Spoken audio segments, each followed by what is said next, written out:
mais uma aqui, Mário Luiz, lá dos Prados. Obrigado, Mário. Pessoal dos Prados, os 4 cantos da cidade de Itapira, acompanhando a nossa programação. Itapira tem várias pessoas preocupadas com a história da cidade.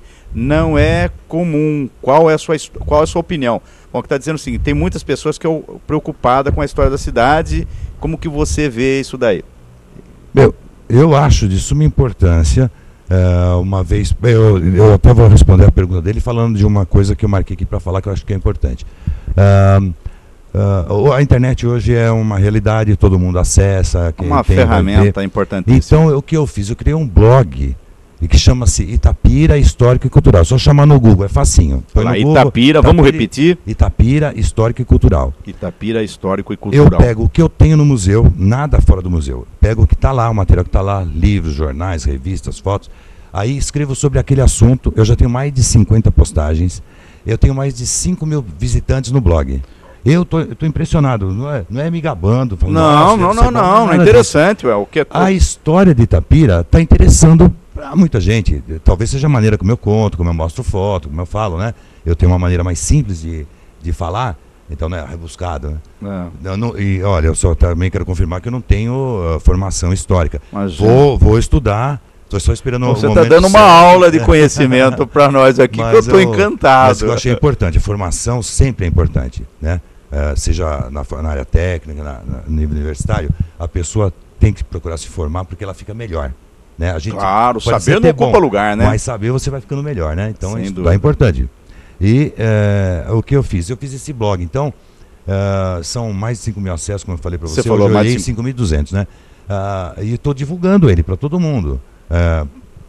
Para São Paulo, até Portugal. Minha filha é um site de Portugal, divulgo lá também, então isso vai não crescendo, né? Os nossos já recebi até pedido de Portugal, porque ele precisava de um documento referente ao padre Cônego Amorim, que fundou a Igreja Brasileira em 1913, a primeira igreja brasileira do Brasil, católica brasileira, fundada aqui em Itapira. Exato. Na época, eles tinham até procissão, tinha até polícia no meio, eles até brigavam. Não, era um confronto religioso, né? Hoje amainou tudo, né? Graças a Deus o Brasil vive. O Cônego Amorim foi um homem enfrentar a Igreja Católica Romana naquela época, em 1913 estou falando, não foi fácil, né? Então a gente tem que... Então, por isso que tem documentos disto, né? Isso que é interessante. Tem até um retrato dele, pintado a óleo, lá no museu, né? Então recebi um pedido de Portugal, da cidade onde ele nasceu, porque eles estão levantando a memória da cidade. Que legal. E aí, através do blog, o cara me achou e me pediu isso para mim. Então, bacana, né? Bacana, como é legal mesmo. No meu blog, por exemplo, eu coloquei os acessos da prefeitura, da Câmara, coloquei também acesso aos blogs de outros historiadores, que é o caso do Dr. Freitas, o caso do seu Plínio mesmo, tem blog, o Dr. Freitas tem site, né? E a gente, o seu Arlindo Bellini, por exemplo, que é outra pessoa que escreve sobre a história de Itapira, o Butti também começou a escrever agora, que eu vi nos jornais, né? Então, se tem mais pessoas escrevendo, a gente consegue fotografar a vida da cidade, como ela é de verdade, a vida real das pessoas, quem criou, que fez, por que nós somos hoje como somos, como cidade, entendeu?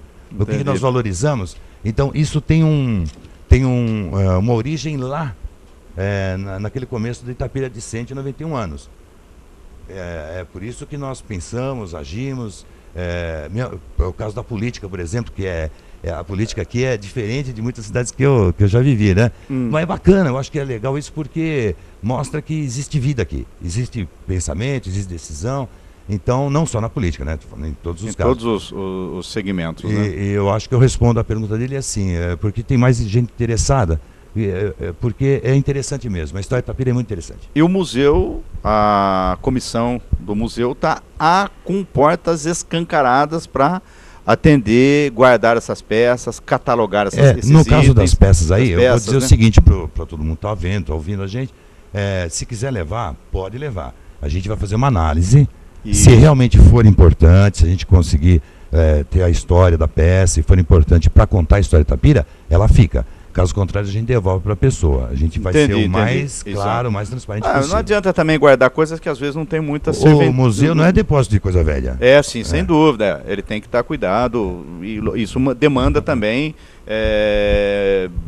cuidado das peças, né? O Eric aqui lá do Cubatão está dizendo o seguinte... sobre a criação da Fundação Giacomo Mandato, que tem um valioso material. Uma das frustrações minha é não ter entrevistado o Giacomo Mandato. Aliás, eu assisti uma entrevista do Giacomo Mandato na TV Cultura e fiquei encantadíssimo quando ele contou a história do Joaquim Firmino. Joaquim Firmino. E centro de memória, seria isso aqui, Renato, que ele está perguntando? E tem mais, como está a composição... Como é que está aqui, Renato? Isso, como é que está essa composição? Como é que está qual o andamento dessa criação Fundação Giacomo Mandato? Em que pé está? Se existe já, se ela está andando, se não existe? Então, eu como eu não sou historiador, gente, eu não sou historiador nem pesquisador ainda, porque eu falei, falta a formação. Mas eu sou memorista, um escriba. Então Exato. Eu leio e reescrevo e reconto a história que eu estou vendo lá nos livros, né? Por conta disso, fui chamado para participar das reuniões lá na fundação, na futura fundação. Então ela já está andando, já existe, você já me respondeu parte do que eu queria ouvir. Muitos artistas da cidade, pessoas importantes, influentes, estão participando também. Mas ainda está se definindo lá, pelo que eu entendi, está se definindo a fundação, são os recursos, quem é que vai fazer. E não é uma coisa fácil, é uma coisa bem demanda complicada, de dinheiro, tudo complicada. Demanda de dinheiro. Não só dinheiro, mas a própria documentação, né, da fundação.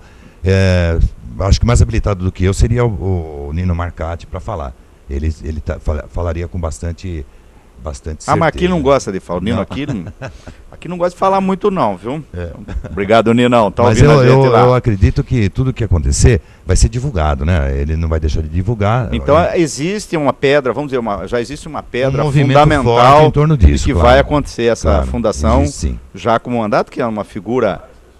Várias pessoas, o Renato está até me dizendo, várias pessoas envolvidas. Né? E o Renato também, que tem um conhecimento, convive muito com o Nino e que tem um conhecimento. Eu vejo assim, se tem a disposição das pessoas para fazer, é mais fácil, é meio caminho andado para que dê certo, né? Todo mundo torce que sim. Eu torço sempre, para que dê certo sempre, né? Bom, vamos voltar ao museu, mas a gente continua. Muito obrigado ao pessoal que está participando com a gente, com as perguntas. Isso enobrece o programa, ele dá alma ao programa. Sim. Mais alguma coisa que a gente pode falar do museu? Você falou que começou com 2.200, tem mais de 10.000 peças hoje, mais de 20? Não, o importante mesmo é, como eu disse, essa participação agora da equipe de museologia, né? Semana que vem, ela traz, eu falo isso porque o meu contato com a Heloísa Abreu, uma senhora museóloga, estupenda pessoa, fantástica. Você vai ter a oportunidade de conversar com ela também, de entrevistá-la.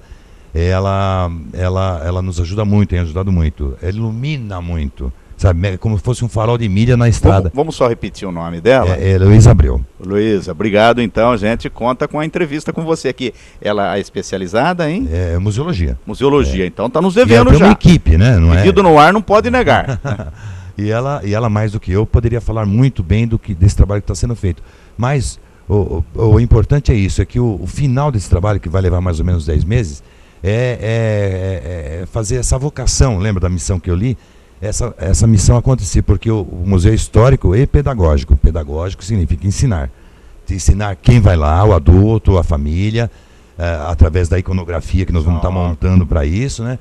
E ensinar as escolas, né, municipais, e aqui nós temos muitas, inclusive a gente recebe visita direto de Mojimirim e Mogi Guaçu. Hoje recebemos... Copiaram o nosso modelo aqui, o nosso museu está virando modelo, então. E a gente se desdobra para falar a respeito, eu sei. E hoje recebemos a visita do Senac de manhã. Eu fotografo, já põe no blog na hora. Aí, Karina do Senac, aquele abraço, hein? e esse pessoal, eu tive que são mais adultos, né? Eu tive como fazer uma introdução, uma explanação sobre a história do museu, aquilo que o museu conserva. E acho que eu atingi meu objetivo, porque a gente vê no rosto das pessoas concordando, achando que é importante, aí fazendo perguntas, fotografando. Então foi uma visita super legal e é assim que a gente deseja que seja as visitas de todas as escolas e todo mundo que vai lá. Venha quem vier, venha de onde vier, pode visitar o museu.